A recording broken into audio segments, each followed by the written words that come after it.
Investigation of Changes in the Globe Using System Toolkit, STK, and ImageJ Program by Lindsay Phillips and Bailey Howard. So research focus. We used STK tools to predict the date and the time of the satellite positions of the Northern Hemisphere. Obtained the satellite data and images of the snow and ice sheets in the Northern Hemisphere. We used ImageJ tools to predict the amount of snow from 2011 to 2020 to observe the anomalies due to climate change. Analysis provided the depletion of snow in the Northern Hemisphere due to climate change. Predicting the satellite's position and time. We worked together on the STK tool system to get accustomed to the features in the program, and we learned to use the customizable toolbars, dockable maps, and 3D graphic windows.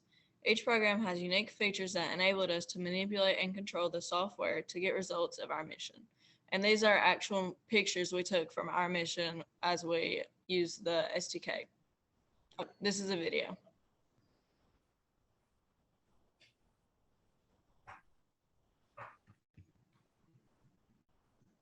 So predicting the satellite's position. Using the STK toolkit, we designed a satellite, the GeoSat-1, with orbital parameters given in this table that passed the Northern Hemisphere. To focus the place on the Earth, we used Greenland so that one can find the date and the time of the crossing point. The red lines in the figure show the path of the satellite. So as you can see here, here's the little red lines and show where our satellite has crossed.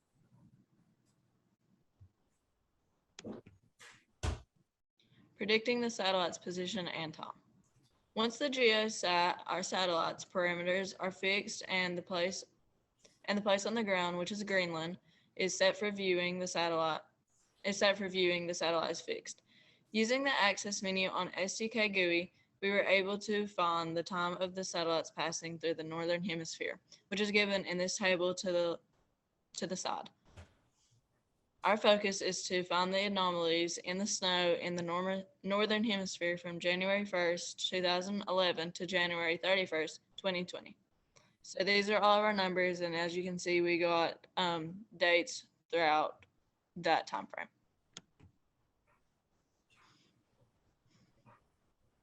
So this is our data from satellite observations. From the prediction of position and time using the STK toolkit, we were able to get data from Global Snow Lab at Rutgers University. The data of the snow cover was obtained from different agencies extending from 1966 to 2021. This is shown here in the figure. The anomalies in the Northern Hemisphere snow is explained in the next slide. So here, as you can see, here is the data that we collected.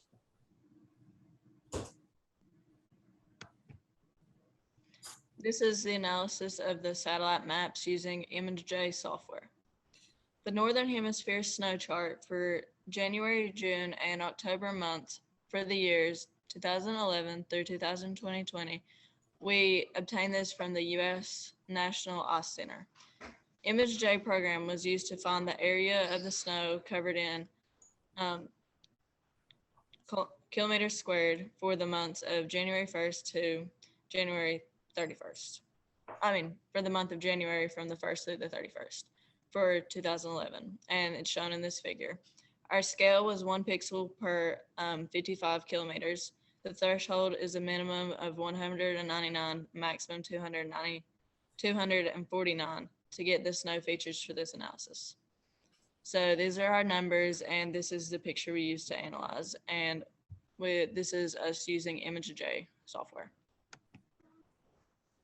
This is the analysis of the satellite maps using the ImageJ software. Here's a video.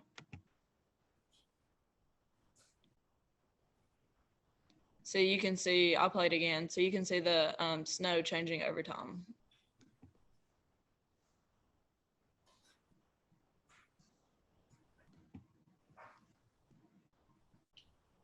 So here's the analysis of the satellite maps using ImageJ software.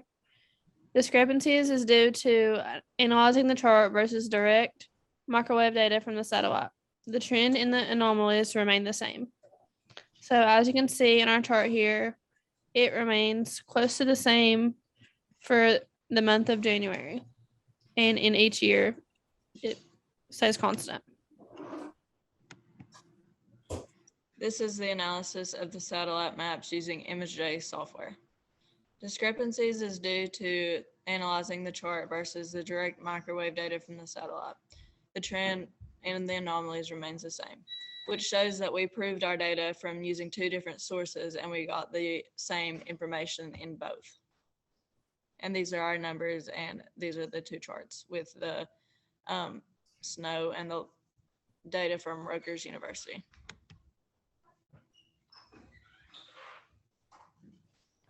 So here you can see that we built a transmitter and receiver circuit to show how signals are transmitted from the ground station to the satellite and how it receives the signals and perform the task. We have built a one-channel transmitter and receiver circuit using the following components.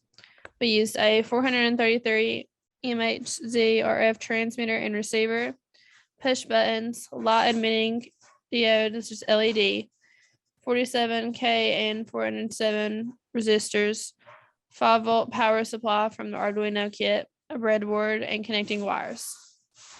And here's the video.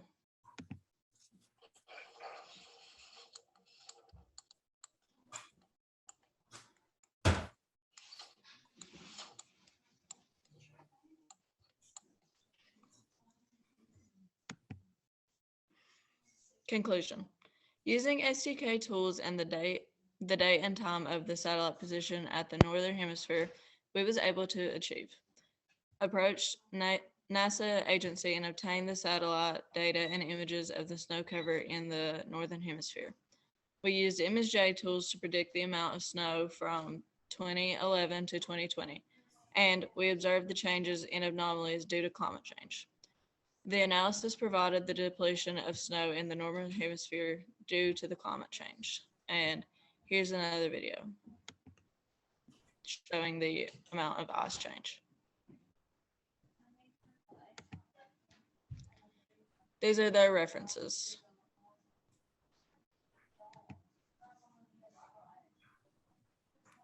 So here's our acknowledgement. We would like to acknowledge all the members in the KVEC organization for providing funding through the innovation grant to carry out this project. We also like to thank our administration for allowing us to work on this project. We also would like to thank Eric Smith in the STEAM lab for his help in troubleshooting the constructed transmitter and receiver circuit. Thank you. Thank you.